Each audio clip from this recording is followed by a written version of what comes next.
votre capacité à bénir est grande, plus élevé sera le niveau auquel vous serez bénis. Aimables téléspectateurs, de partout où vous êtes, de partout où vous nous suivez, nous vous disons bienvenue dans cette émission spéciale. Une émission qui va sans doute apporter un plus dans vos vies, une émission qui va vous bénir.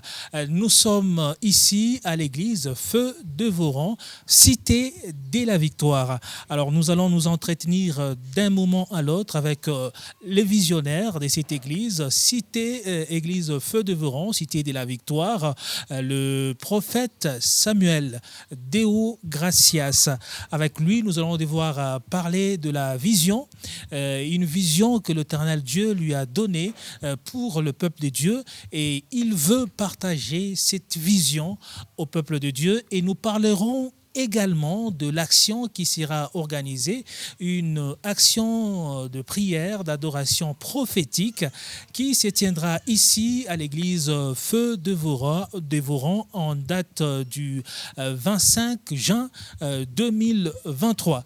Alors, sans plus tarder, nous allons recevoir le prophète Samuel qui est avec nous sur ces plateaux. Alors, prophète, bonjour.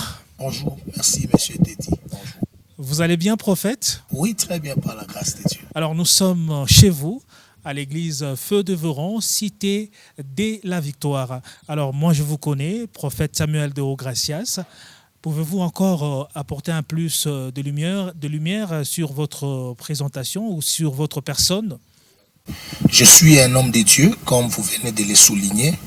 Je réponds au nom du prophète Samuel Deo Gracias. Je suis le visionnaire de cette église. J'exerce ce ministère dans cette commune de Kamalondo. Voilà, et c'est depuis quand comme ça que vous êtes au service de Dieu? Je peux dire qu'avec Dieu, ça fait maintenant 25 ans que j'ai marché avec le Seigneur. Et dans les ministères, je suis autour de 18 ans. Autour de 18 ans au service du Seigneur. Alors, prophète, sans doute, vous avez une vision ou une mission que Dieu vous a donnée. Parce que lorsque Dieu appelle quelqu'un, il lui donne sans doute une mission. Alors, qu'est-ce que Dieu a mis en vous pour nourrir le peuple de Dieu? Merci pour la question. Dieu a mis en moi une vision que je suis en train d'appeler, j'ai dénommé CAP, les cultes d'adoration prophétique. Parce que pendant que je priais, je cherchais Dieu, je servais Dieu, j'ai compris que l'Église est en train de perdre l'adoration. L'Église est en train de se focaliser sur certaines choses qui ne portent pas gloire à Dieu. C'est pourquoi Dieu m'a donné cette vision. CAP, culte d'adoration prophétique. Alors là, je pense que vous mettez plus un accent sur l'adoration. Alors, qu'est-ce que vous, personnellement, parce que d'habitude, on parle de l'adoration dans nos églises, et qu'est-ce que vous, personnellement, vous voulez apporter dans l'église actuelle par rapport à l'adoration? D'abord, nous allons prendre à la lumière de la parole de Dieu. Vous allez voir que l'adoration a évolué avec 3 dimensions. La première, c'était la dimension de Caïn et Abel. Ce sont des premières personnalités de la Bible à faire un culte à Dieu, un culte d'adoration. Alors, dans ce sens-là, c'était que les offrandes qu'ils avaient données à Dieu, c'était l'adoration. Deuxième adoration, c'était l'adoration de Noé après la sortie de l'arche. Il a fait un culte à Dieu en lui donnant une offrande qui a attiré la faveur de Dieu, et Dieu a conclu une alliance. C'était la deuxième forme de l'adoration. La troisième est venue avec Moïse, là où Dieu s'est choisi un endroit, là où les gens peuvent l'adorer avec différentes sortes de sacrifices et aussi l'écoute de la parole sur la grandeur de Dieu. En fait, maintenant, pour moi, dans cette vision, je veux que les gens comprennent que l'adoration, c'est tout acte posé pour attirer le regard et la grandeur de Dieu dans la vie de quelqu'un. L'adoration, ce sont les actes que nous posons, les mouvements qu'on fait afin d'attirer la grandeur de Dieu dans ce que nous faisons et faire comprendre aux gens que notre vie sur la terre doit être autour de l'adoration. Alors, donc, votre définition de l'adoration est vraiment toute particulière. Et d'habitude, dans nos cultes, dans nos églises, on entend les serviteurs de Dieu parler de l'adoration. Nous allons adorer. Et là, vous voyez que on met un peu de la musique, le choriste chante et les gens se mettent à adorer. Alors, cette façon de faire les choses, vous trouvez comment cette façon de faire les choses? Au fait, l'adoration n'est pas d'abord la musique que nous mettons à l'église, le chant ou les danses. D'abord, l'adoration, c'est l'attitude. L'adoration, c'est l'attitude d'un adorateur. Je peux adorer par mon attitude, par ma façon d'être. Parce que on peut mettre le chant, mais je n'adore pas. Quelqu'un pleure par un chant, mais il pleure certaines choses qui se passent dans son cœur que vous ignorez. D'abord, l'adoration, c'est mon attitude vis-à-vis du Créateur. L'attitude de mon cœur vis-à-vis du Créateur. Maintenant, la musique, tout ça, c'est prosterné, ça vient enrichir, ça vient exprimer d'une manière palpable l'amour que je sens envers mon Créateur. D'abord, c'est l'attitude de mon cœur. C'est pourquoi je peux adorer Dieu sans musique. À bord d'un taxi, tu peux adorer. Mais les chants, les acclamations, ce sont des choses qui nous aident à exprimer notre attitude de gratitude devant le roi. Amen. Alors, prophète, comment adorer? D'abord, je vais partir par c'est celui qui a parlé de l'adoration dans le Nouveau Testament, c'était Jésus-Christ, notre Seigneur. Il a dit, l'heure est arrivée où ce n'est pas à la montagne, ce n'est ni à Jérusalem, mais les vrais adorateurs adoreront en esprit et en vérité. Pour répondre à la question, comment adorer? C'est prendre une bonne attitude de reconnaissance de la présence de Dieu dans la vie. Je suis conscient que même si je ne vois pas Dieu, il existe dans ma vie. Un adorateur n'est pas celui qui croit à la présence de Dieu, mais un adorateur, c'est lui qui croit à l'existence de Dieu. Ceux qui croient à la présence de Dieu, ce sont les gens d'une certaine dimension. Mais un adorateur, il croit à l'existence. C'est pourquoi Job pouvait dire, mon Rédempteur est vivant et il s'élèvera. Et vous allez comprendre que l'apôtre Paul enrichit l'adoration en disant, il faut que celui qui s'approche de Dieu croit que Dieu existe. Donc, pour moi, comment adorer, c'est prendre d'abord la conscience de croire et de comprendre que Dieu existe. Il ne t'a pas donné, il existe. Il ne t'a pas touché, il existe. Il ne t'a pas béni, il existe. Son absence ne symbolise pas qu'il n'est pas là. Donc, je suis conscient, j'adore parce que je sens que Dieu existe. Et par là, on comprend, selon vos mots, qu'on peut adorer Dieu, peu importe la circonstance. Donc, on ne doit pas attendre seulement lorsque l'on reçoit quelque chose de Dieu, même dans la souffrance, même dans les difficultés, nous devons se mettre à adorer. En fait, l'adoration ne découle pas de ce que Dieu nous a donné, mais l'adoration découle de ce que Dieu est.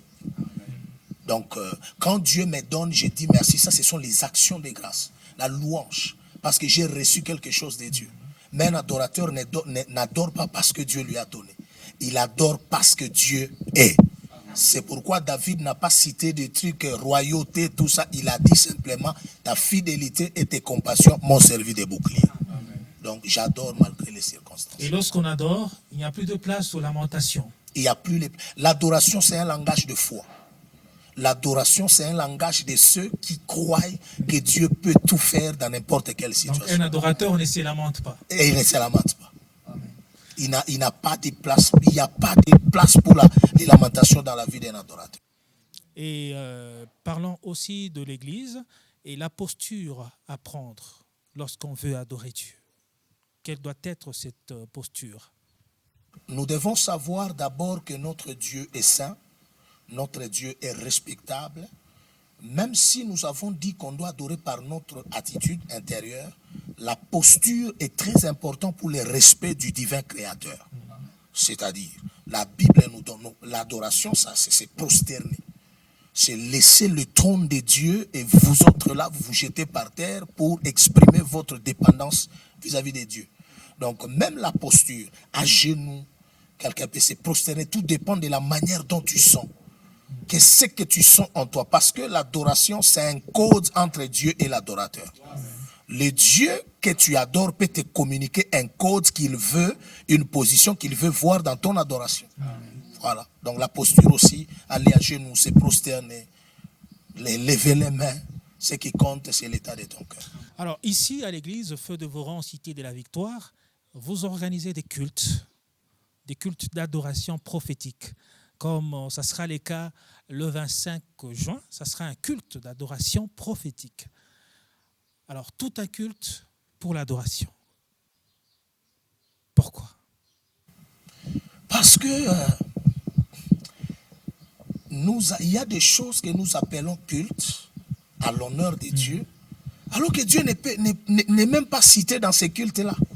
Donc vous commencez un culte du début à la fin, 4 heures du temps, 5 heures du temps. Dieu n'est pas cité, sa grandeur n'est pas citée, ses attributs ne sont pas évoqués. Alors nous faisons des cultes qui commencent par la célébration du grand roi et ça se termine par la célébration du grand roi. Donc on commence par dire à Dieu que personne n'est semblable à toi et on termine par lui dire que tu resteras à jamais l'agneau sur le trône. Il n'y a pas de place pour la lamentation, il n'y a pas de place pour Vinangaï, pour les démons. Non, pour les démons. Ouais. Non, on n'a pas ces places-là. Nous élevons les créateurs incréés, du début à la fin, par nos acclamations, dans les chants, dans tout ce que nous faisons, même dans les cris de joie. C'est un culte dédié à Dieu du début. Alors d'habitude dans nos églises, on s'est dit, on va commencer par exemple par la repentance. Après la repentance, il y a, par exemple, on va inviter le Saint-Esprit. Après le Saint-Esprit, on va chasser les démons pour prendre possession du lieu. Et après, il y a la louange, il y a l'adoration. Et peut-être l'adoration ne prend que 15 ou 5 minutes. Alors, et votre façon de faire les choses, vous pensez que l'adoration vraiment peut apporter des solutions dans la vie du peuple de Dieu? Oui. Moi, je crois qu'avec l'expérience... Parce que les gens qui viennent à l'église, oui, des fois, ils ont des problèmes. Oui. Lorsqu'ils viennent à l'église, des fois, ils se disent que non, ça sera aussi le moment pour moi qu'on puisse prier parce que je suis malade, Oui. Parce que, par exemple, je dois présenter les examens d'État. Oui. Je dois venir au culte. Alors, les gens s'attendent à tout ça, à venir au culte. Oui. C'est une très bonne question, ça me fait du bien. Au fait, lorsque vous avez celui qui peut tout, vous avez tout. Amen. Donc, quand j'adore Dieu, Dieu ne peut pas venir dans un culte d'adoration pour me laisser comme ça. Pendant que j'adore, il pourvoit à mes besoins. L'adoration dégage la puissance qui peut donner la solution à tout problème. D'ailleurs, 100% de ce que Dieu nous donne, ce n'est pas ce que nous avons demandé. Beaucoup de ce qu'on a demandé, on n'a pas vu, mais nous vivons ce qu'on n'a pas demandé à Dieu. Ce que Dieu nous a donné dans sa souveraineté. Moi, je dois rassurer les peuples de Dieu que l'adoration est plus forte qu'une prière de chasser les démons. Parce que lorsqu'il est là, son atmosphère touche, sa puissance change, il parle, il transforme des vies et les choses se passent miraculeusement. Ouais. Donc l'adoration, c'est la prière par excellence. C'est la prière par excellence. Lorsqu'on passe tout un culte d'adoration, sans prier pour ses requêtes, pour ses problèmes personnels, Dieu lui-même s'en charge. Dieu s'en charge de tes problèmes. C'est pourquoi il a introduit sa prière en disant, quand vous priez, dites, notre Père qui est aux cieux, que ton nom soit sanctifié. Jésus a commencé sa prière par l'adoration, par la sanctification du nom de Dieu. Donc, lorsque tu adores, Dieu s'en charge de tes problèmes. Ouais. Et en tant que serviteur, parce qu'il y a beaucoup de gens qui nous suivent, qu'est-ce que vous avez constaté dans l'Église actuellement, et surtout en rapport avec l'adoration, et qu'est-ce que vous, personnellement, vous pouvez dire, aux pasteurs, aux serviteurs, par rapport à l'adoration? Je veux dire à mes collègues serviteurs de Dieu, à l'église, corps du Christ, par rapport à l'adoration. Je reviens d'abord sur ce que vous avez énuméré. Vous faites un culte de 3 heures du temps, vous sentez qu'on a chassé les démons, on a récupéré ce qu'on a volé, on a fait. Après, on donne à Dieu 15 minutes. Vous l'adorez pendant 15 minutes. Je crois que Dieu n'a pas sa place dans l'église. Je vais appeler le peuple de Dieu à redonner à Dieu la place dans leur cœur, que l'église redonne à Dieu sa place dans les cultes, surtout si vous appelez culte de louange ou adoration, que Dieu se sente vraiment loué, adoré, craint, respecté et honoré. Amen. Parce qu'il y a un temps pour toutes choses. Il y a un temps où on peut chasser les démons. Parce que Jésus nous a lui-même commandé de chasser les démons. Il y a un temps où on peut guérir les malades. Mais je crois que l'activité principale autour de tout ce qu'on peut faire dans le royaume, c'est l'adoration. Alors, vous venez de parler de la louange aussi et l'adoration, parce que ça prête parfois à confusion. Ouais. Ouais. Pouvez-vous faire une démarcation Ouais. entre la louange et l'adoration? La louange, c'est rendre grâce à Dieu, chanter à l'Éternel par rapport à ce qu'il a fait dans ma vie. Je loue Dieu, je célèbre sa grandeur parce qu'il m'a guéri. Parce que j'étais dans des problèmes, il m'a sorti de ces problèmes.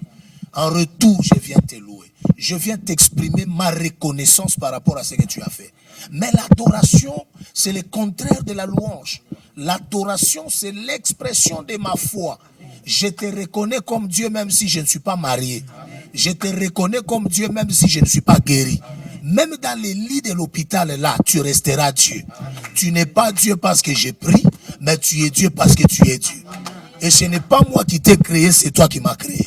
Même avant de recevoir les choses pour lesquelles je vais louer, d'abord, j'ai béni, j'adore celui qui a préparé ces choses-là.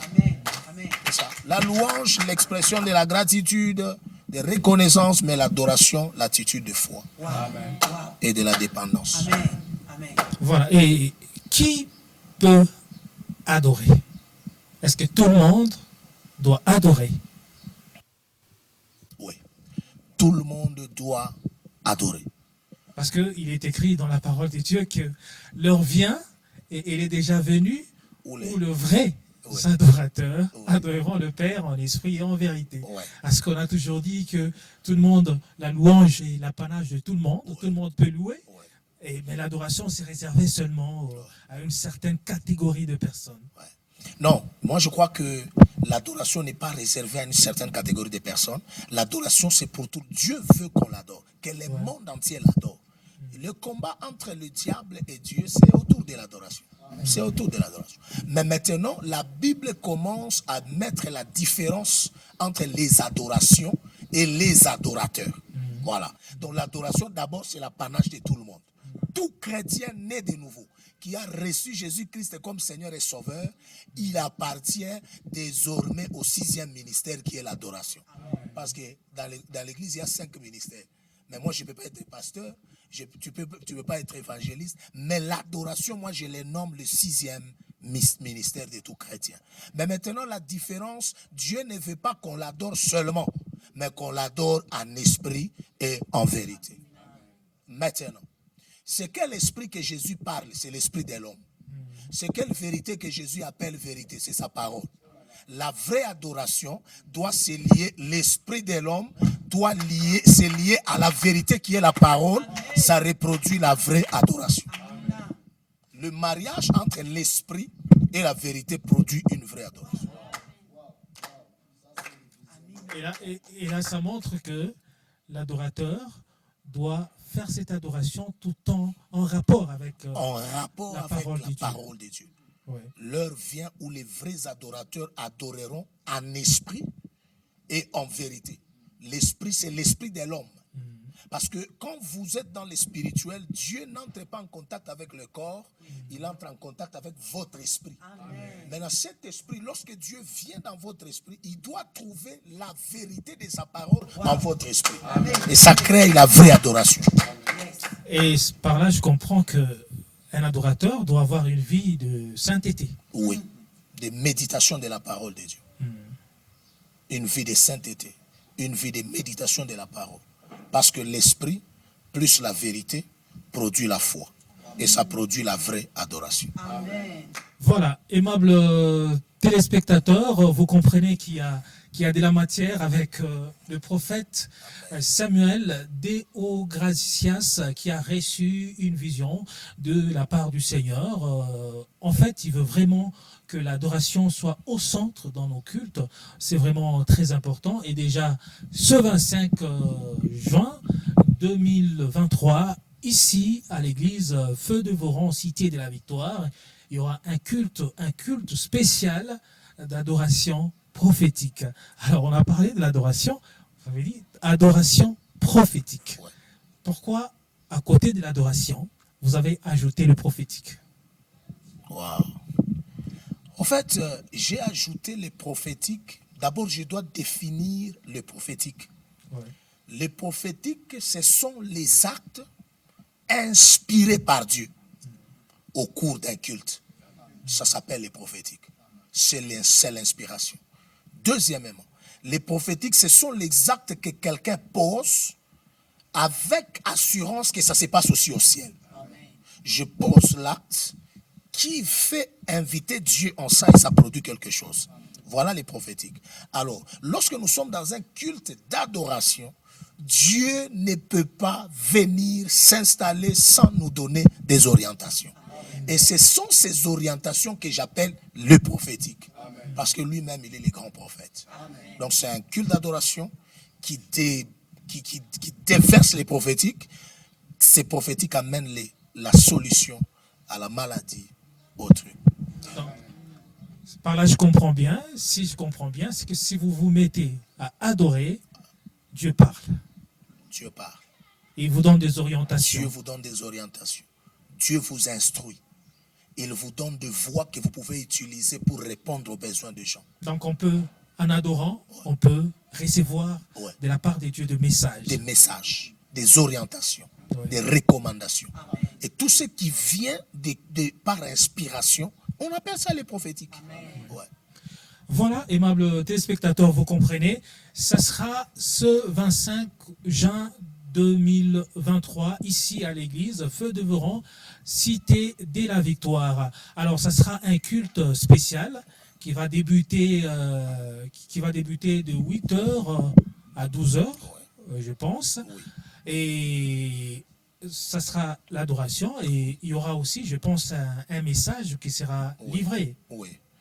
En fait, comme vous venez de le souligner, nous, le 25, nous organisons d'abord nos cultes d'adoration prophétique chaque dernier dimanche du mois.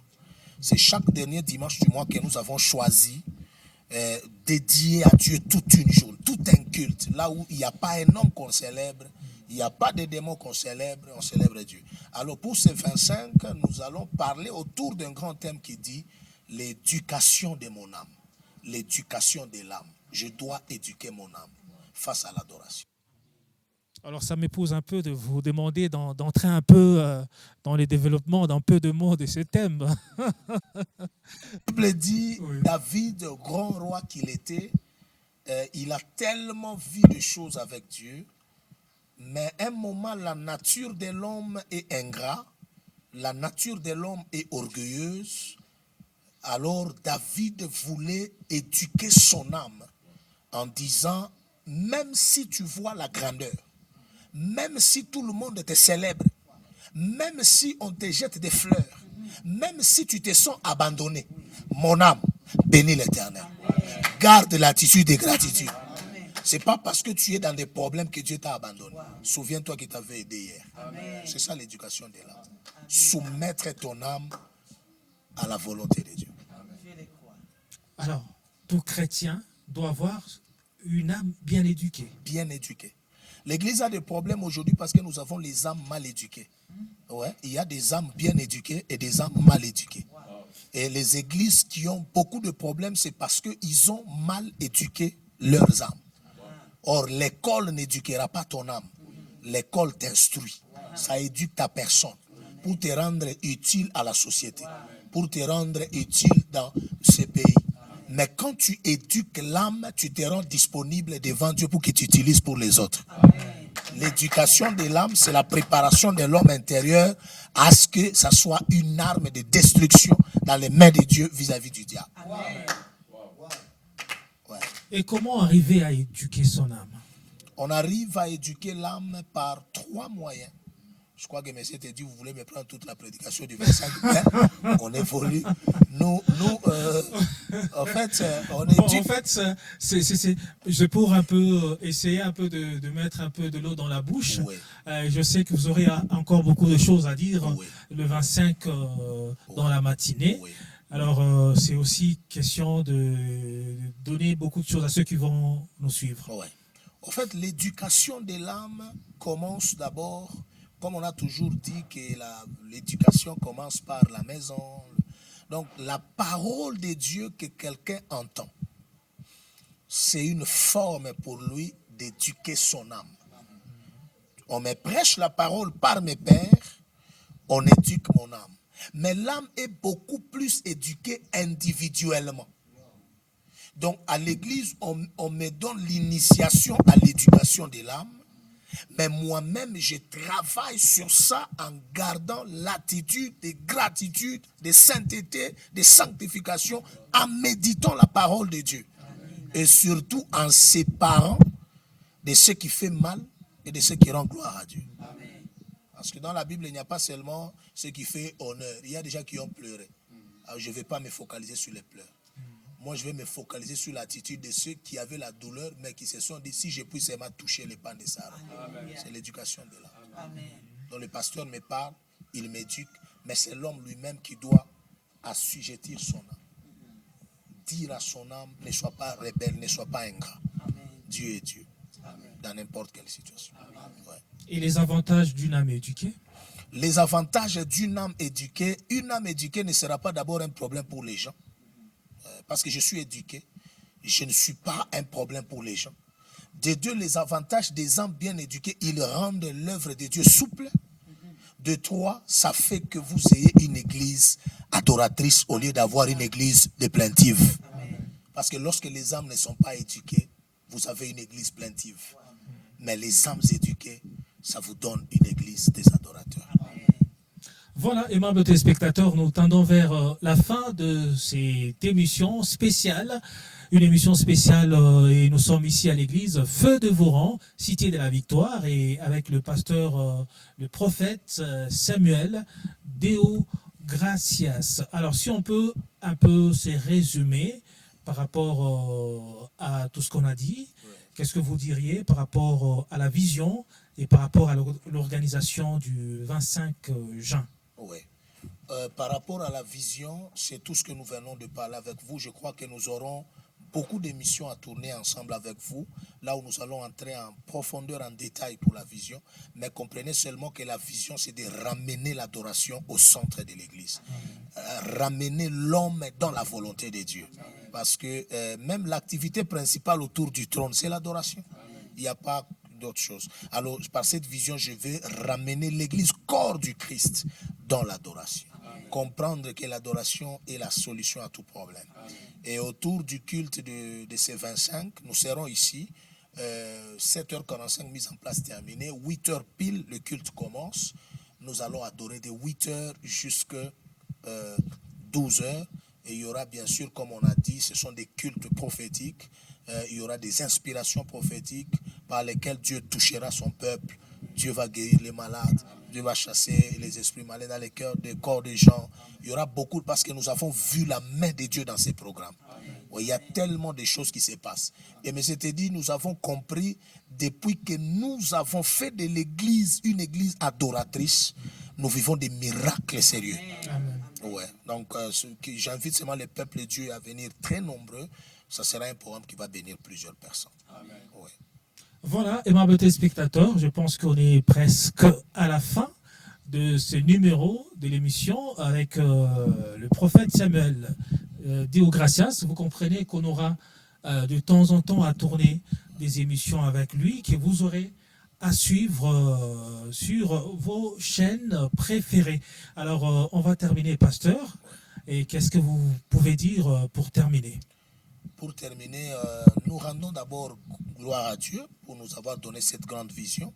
Pour moi, je crois que c'est une très grande vision que Dieu nous a donnée. J'ai dit aussi merci à tous mes enfants, tous ceux qui m'accompagnent pour la réussite de cette vision. C'est pénible, mais avec la grâce de Dieu, puis l'apport de tout le monde, nous sommes en train d'avancer. Donc j'invite seulement le peuple de Dieu à s'approprier de cette vision, à changer leur manière de faire les choses. Et nous allons voir que Dieu régnera en grand roi, même au pays, et il y aura des solutions. Ouais. Voilà, aimables téléspectateurs, aimables auditeurs, vous tous qui avez suivi cette émission avec le pasteur Samuel de Gracias. Alors j'avais oublié quelque chose, il serait mieux de donner l'adresse de l'église. Nous sommes à Kamalondo, sur l'avenue Kilwa, contre Mpande. Donc vous prenez le taxi, vous descendez sur Babemba, vous demandez l'avenue Kilwa, c'est une avenue populaire. Et si ça vous trouble, référence, c'est l'hôtel Chinawe, c'est l'hôtel qui est un peu connu. Et puis c'est ça notre référence. Nous sommes à Kamalondo. Voilà, aimables téléspectateurs, merci à vous de nous avoir suivis. Le rendez-vous est fixé, le rendez-vous est pris ce 25 juin 2023, ici à l'église Feu de Voron, Cité de la Victoire, un culte spécial d'adoration prophétique. En tout cas, ne ratez pas ces rendez-vous. Dieu va vous bénir. Merci à vous. Nous vous disons merci de partout où vous nous avez suivis. Nous disons merci au pasteur Samuel. Au revoir, que Dieu vous bénisse.